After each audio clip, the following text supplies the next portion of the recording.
stifling atmosphere of the slave pens, thick with the acrid odor of unwashed bodies and utter hopelessness, pressed in on Runa. She remained curled in the far corner of her confined space, her knees drawn tight against her chest, striving to diminish her presence as if physical invisibility were possible. Her naturally vivid cerulean skin was marred by layers of grime, and her once lustrous crimson hair had become a tangled, unkempt mess. Runa belonged to the Kellian race, a humanoid species celebrated throughout the cosmos for their inherent beauty and elegance, qualities that, ironically, had led to her tragic destiny. She had been apprehended by traffickers in her youth, torn from her tranquil village and plunged into 20 years of relentless servitude. For 2 decades, she had endured the cruel caprices of merciless masters across a dozen diverse worlds, each more morally bankrupt than the last. Now she found herself on Horg Prime, an obscure planet situated on the fringes of established civilization, sold into the possession of Gar the Hurt, a universally acknowledged traitor notorious for dealing in contraband and illicit substances. Runa shivered, a knot of apprehension tightening in her stomach as she contemplated the fresh torments that undoubtedly awaited her. She had overheard hushed conversations among her fellow captives, tales of Gar's perverse inclinations and the unspeakable degradations he inflicted upon his personal staff. It was rumored that the Hurt reveled in crushing the spirits of the most recalcitrant captives. Heavy footsteps resonated from down the corridor, growing progressively nearer. Runa tensed, her heart a frantic drum against her ribs. A gruff voice bellowed commands in the guttural Hera dialect, and the door to her cell screeched open. "On your feet, Shuta!" A Gamoran guard snarled, his scarred, brutish face twisted into a sneer as he leered at her. "The master requires your presence." Runa rose with difficulty, the clanking of her chains a jarring accompaniment as she stumbled forward. The guard seized her arm in a vice-like grip, hauling her out into the dim, damp hallway. She blinked rapidly, her eyes struggling to adjust to the low light as she was dragged along. They passed cell after cell, each housing a collection of miserable souls who averted their gaze, refusing to meet hers. They arrived at an elaborately decorated doorway emblazoned with the Hurt's distinctive sigil. The Gamoran pounded a heavy fist against it, and a section of the wall slid aside, revealing a pair of bulging eyes peering out. Apparently satisfied, the guardian of the door swung it wide, ushering them into Gar's audience chamber. Runa fought to suppress a wave of nausea as an oppressive wave of heat and the pungent, musky stench of the Hurt's slime washed over her. The cavernous chamber teemed with a bewildering array of species, all adorned in exquisite attire, gathered to offer homage to the formidable Gar and curry his favor.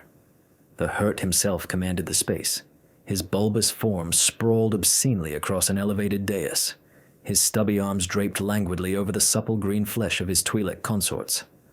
"Ah, my delectable new morsel," Gar's booming voice dripped with cruel amusement. "Approach. Let me behold your form." The Gamoran shoved Runa forward, causing her to stumble to her knees before the dais, her chains rattling. She kept her gaze lowered, trembling with a potent mixture of dread and revulsion.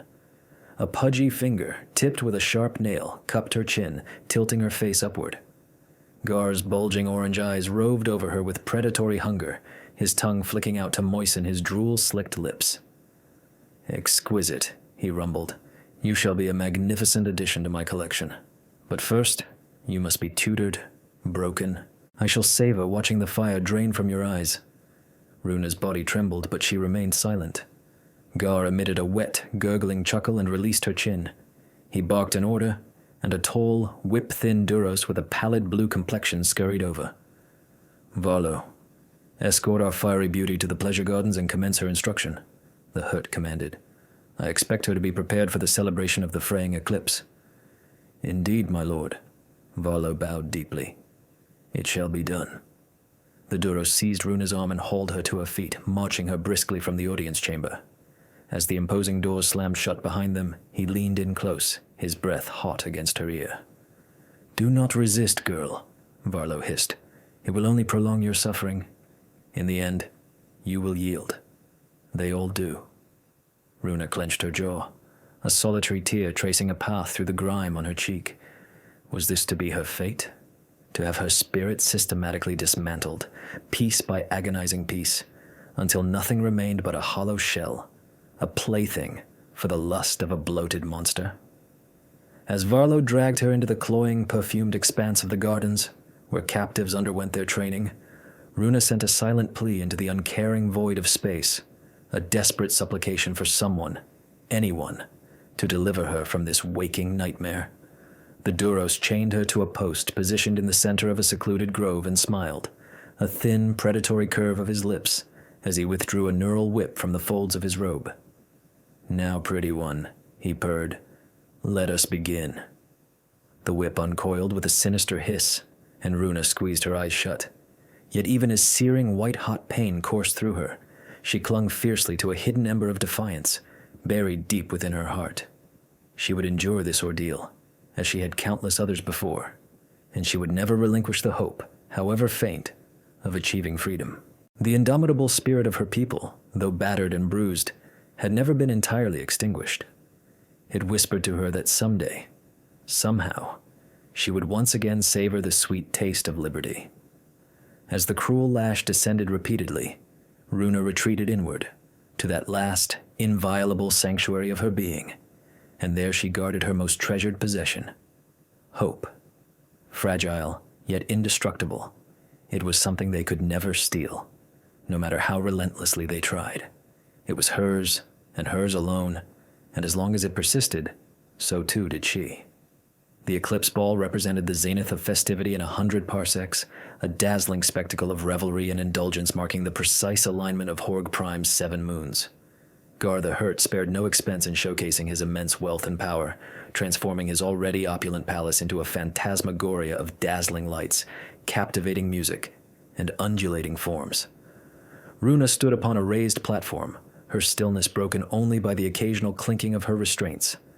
Varlo had draped her in gossamer silks that revealed more than they concealed, adorning her with glittering jewels that served only to underscore her status as a prized possession, a decorative bauble to be bartered. Her training had been brutal, yet remarkably effective. Runa's body bore no visible marks, as Gar preferred his merchandise to appear pristine.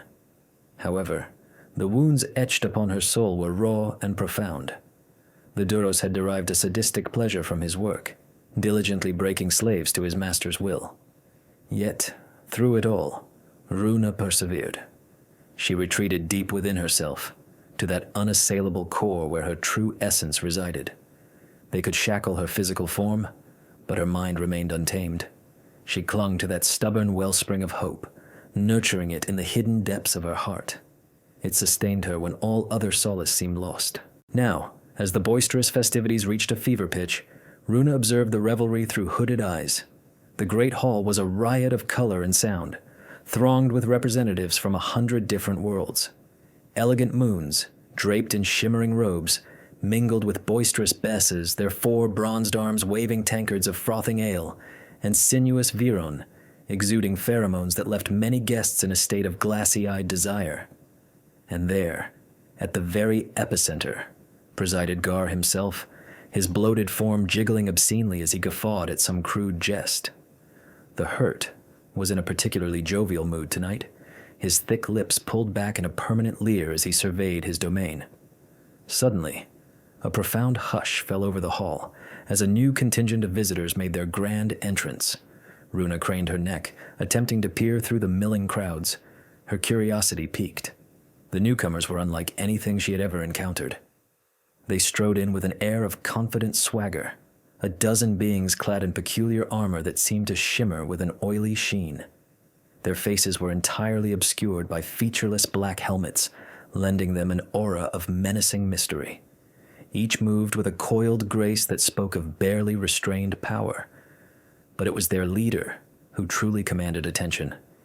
He towered over the others, his armor a shade darker than theirs, intricately woven with glowing red lines that pulsed in an unsettling rhythm. A heavy cloak billowed behind him as he marched directly toward Gar's dais. The crowds parted before him as if he were a force of nature. "Lord Gar!" the figure boomed, his voice a harsh electronic rasp. "I am Commander KC of the Black Legion. I come bearing an offer from my master, the great Karath." Gar shifted his considerable bulk to regard the stranger, his small eyes glinting with a mixture of avarice and weariness.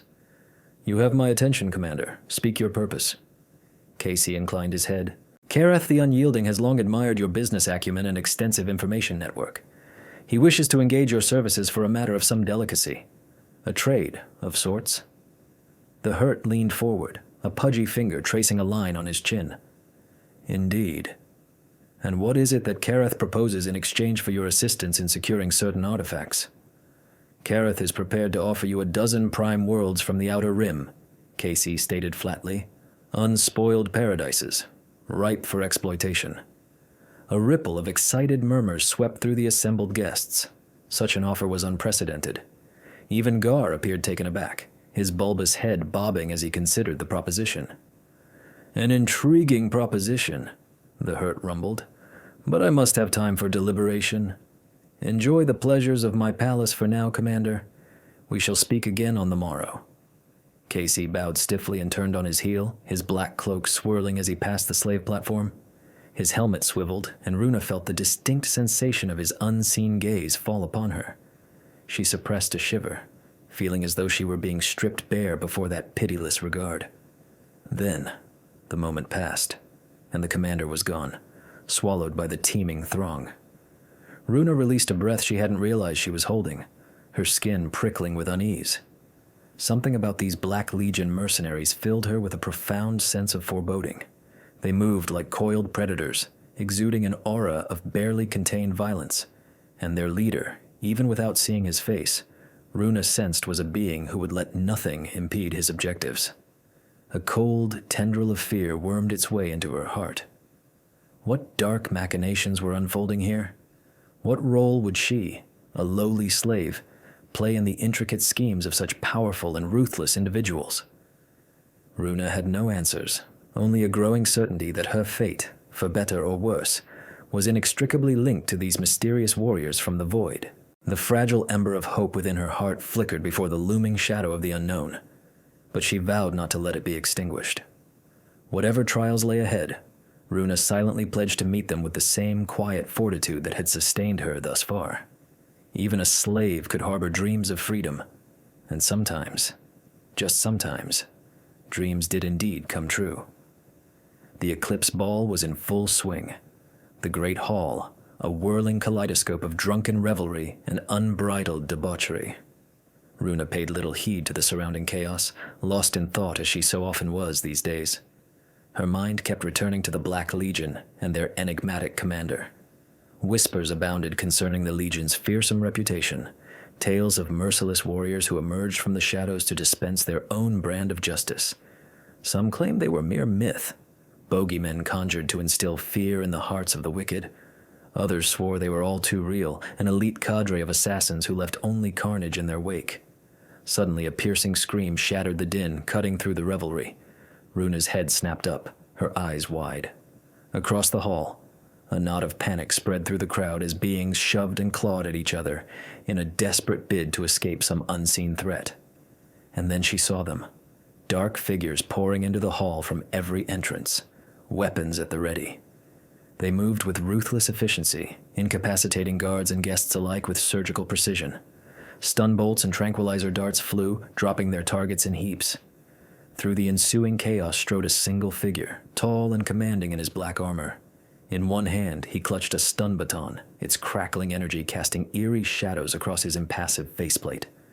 With a gesture, he sent a trio of guards tumbling, their weapons clattering to the floor. The figure's head swiveled, scanning the hall.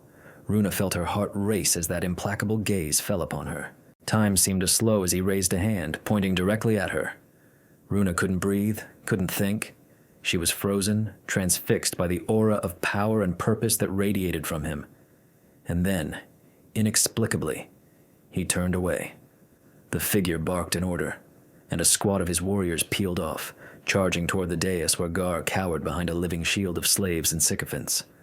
The Hurt's eyes were wide with terror, his bulk quivering. He gabbled a stream of pleas and promises, but the Legion paid him no heed. They vaulted onto the dais, restraining bolts and stun cuffs at the ready. Runa tore her gaze away, hardly daring to hope. Could this truly be happening? Were these mysterious warriors genuinely here to end Gar's vile reign? A new sound rose above the tumult, a deep, rhythmic thudding that shook the very foundations of the palace. Runa looked up, her throat tight. Descending from the night sky was a squadron of ships. Sleek and predatory, they settled onto the palace grounds with pinpoint precision, disgorging dozens more black-clad figures. They moved to secure the perimeter, their movements crisp and efficient. Runa watched, scarcely breathing as a new figure emerged from the lead ship. He was human, that much was clear. Tall and broad-shouldered, he moved with the coiled grace of a natural leader. As he approached, Runa saw his face, chiseled and handsome beneath his close-cropped silver hair.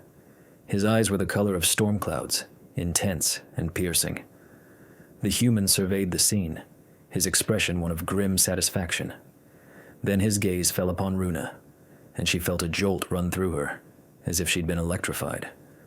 There was something in those eyes, a flicker of compassion, of understanding. It was gone in an instant, replaced by a mask of cool professionalism. But Runa knew she hadn't imagined it. The human turned to the warrior at his side, the one who had first pointed Runa out. They exchanged a few clipped words, then the warrior nodded and moved off, issuing commands into his comlink. Runa watched, her heart pounding, as the squad leader approached her platform. He moved with purpose, his every step sure and measured. She felt the weight of his gaze on her, appraising, assessing. He halted before her, reaching up to remove his helmet. There was a hiss of releasing pressure, and then Runa's breath caught in her throat. He was stunning. Chiseled features, a strong jaw, eyes the color of a stormy sea. His hair was short, close to his scalp, a shade of deep, rich brown that seemed to absorb the light. But it was his smile that truly captivated her. Warm, genuine. It transformed his face from merely handsome to utterly breathtaking. In that moment, Runa felt something stir within her, a flutter of recognition, of destiny. "I'm Sergeant Cade, Terran Special Forces," he said, his voice a rich baritone that seemed to resonate in her very bones. "What's your name?" "Runa," she managed, cursing the breathless quaver in her voice. Cade's smile widened, his eyes crinkling at the corners. Runa. A beautiful name for a beautiful woman. Those words, spoken with such sincerity and warmth, struck Runa like a physical blow. She felt her cheeks flush, her heart stutter in her chest. No one had ever called her beautiful before, not with such genuine admiration and respect. In that moment, something shifted inside her, a tectonic realignment of her very soul. She looked at Cade, really looked at him, and saw not just her rescuer, but her destiny. He reached out gently, removing her shackles with a swift twist of his hands. His fingers brushed her skin, sending a jolt of electricity coursing through her. Runa stared at him, hardly daring to believe this man, this paragon of strength and compassion, had come for her. In the depths of her despair, he had appeared like a beacon in the darkness, a promise of salvation.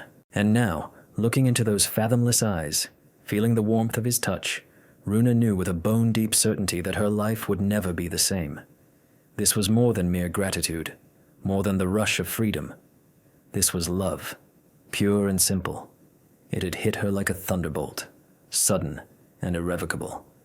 In the space of a heartbeat, Cade had become her world, the center around which her universe would spin forevermore. Some rational part of her knew it was foolish, that she couldn't possibly love a man she'd just met. But her heart, so long starved for affection and kindness, refused to listen. It had recognized its mate, and there was no going back. Cade, oblivious to the seismic shift taking place within her, simply smiled and held out his hand. "Come on, let's get you out of here. You're safe now." Runa stared at him, hardly daring to believe. You're here to rescue me?" Cade smiled, a small, wry quirk of his lips. "We're here to rescue everyone. You're free now, Runa. Gar's reign of terror is over." Tears sprang to Runa's eyes, a lifetime of pent-up emotion threatening to overwhelm her. She looked around, taking in the sight of Gar and his cronies being led away in restraints, the former slaves weeping and embracing each other in joy. It was real. It was happening.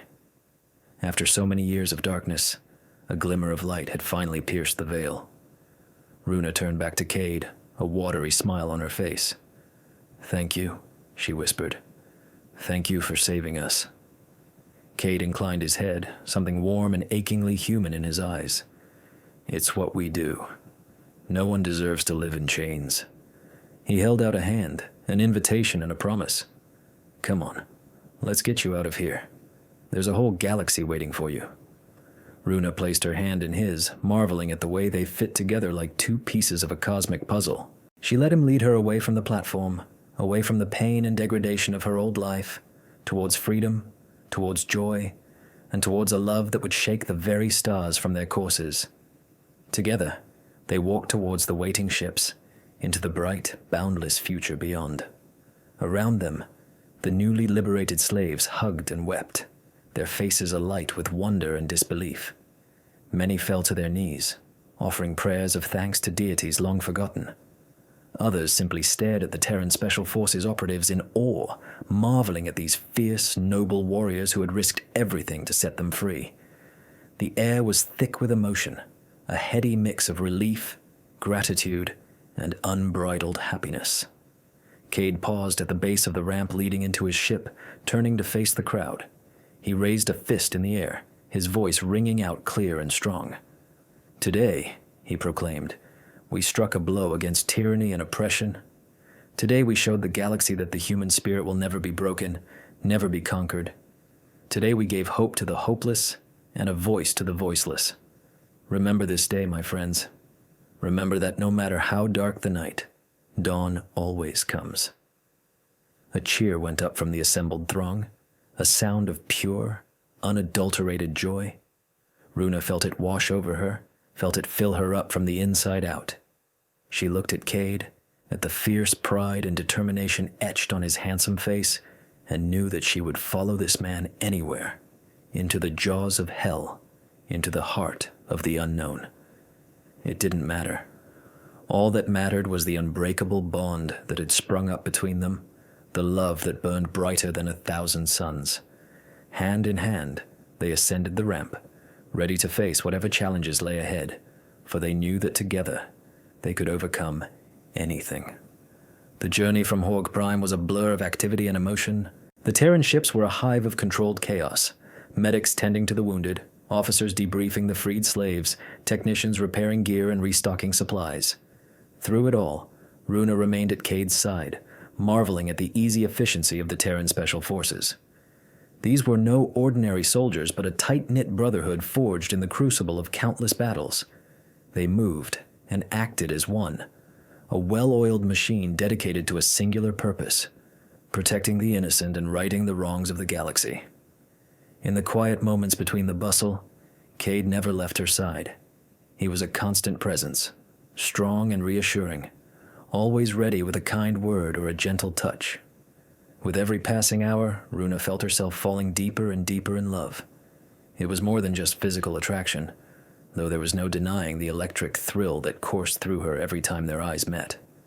No, this was a meeting of souls, a profound connection that transcended mere flesh and bone. In Cade, Runa saw a kindred spirit, someone who had known pain and loss, but had emerged from the darkness stronger and more compassionate. He was a beacon of hope in a galaxy that had long since lost its way, a shining example of the best humanity had to offer. As the days turned into weeks, Runa began to heal, both physically and emotionally, under the care of the Terran medics. Her scars faded, her body grew strong and healthy. But it was Cade's love that truly mended her shattered soul. He was endlessly patient, never pushing, never demanding. He was content simply to be near her, to offer his strength and support as she grappled with the demons of her past. Slowly but surely, Runa began to open up, to share the horrors she had endured, the dreams she had long since abandoned. And Cade listened, his eyes filled with a profound empathy that took her breath away. He understood her in a way no one else ever had, saw past the scars and the trauma to the fierce, unbreakable spirit within. Under his tender guidance, Runa began to blossom, to rediscover the joy and wonder that had been stolen from her so long ago. She laughed more freely, smiled more readily, her eyes sparkling with a newfound zest for life. And through it all, their love grew, a precious, fragile thing that they nurtured and cherished. It was a love born of shared pain and shared triumph, tempered in the fires of adversity and forged into something unbreakable. When at last the Terran ships reached the shining heart of the Galactic Alliance, Runa knew she was home, not just in a physical sense, but in the deepest recesses of her heart. She stood hand in hand with Cade on the observation deck, gazing out at the jeweled splendor of the capital world. Tears of joy streamed down her face as she turned to the man who had become her everything. "I love you," she whispered, the words a sacred vow. "I love you with every fiber of my being, every beat of my heart. You saved me, Cade. In every way a person can be saved." Cade smiled, his eyes shining with an answering devotion. "And I love you, Runa, more than life itself. You are my heart, my soul, my reason for being. Without you, I am incomplete." He dropped to one knee, his gaze never leaving hers. From his pocket, he withdrew a simple band of gold, gleaming in the starlight. "Runa, my love, my life," he said, his voice thick with emotion. "Will you marry me? Will you stand by my side now and forever as we face the challenges of this life together?" Runa's heart soared, a joy beyond words filling her to the brim. "Yes," she managed through her tears. "Yes, yes. 1,000 times yes." Cade slipped the ring onto her finger, then surged to his feet, capturing her lips in a kiss that seared her to her very soul. Around them, the Terran soldiers erupted into cheers and applause, their voices raised in a joyous celebration of love's triumph. And as Runa lost herself in Cade's embrace, she knew that this was only the beginning. Together, they would heal the hurts of the past, would face the trials of the future with courage and compassion. Together, they would build a life, a family, a legacy, a shining beacon of hope and love in a galaxy that had long yearned for such light. And though the road ahead would be long and hard, Runa knew they would walk it hand in hand, their love a shield against all darkness. For they were one now, and forever, a love to shake the stars from their courses, a love to light the very heavens.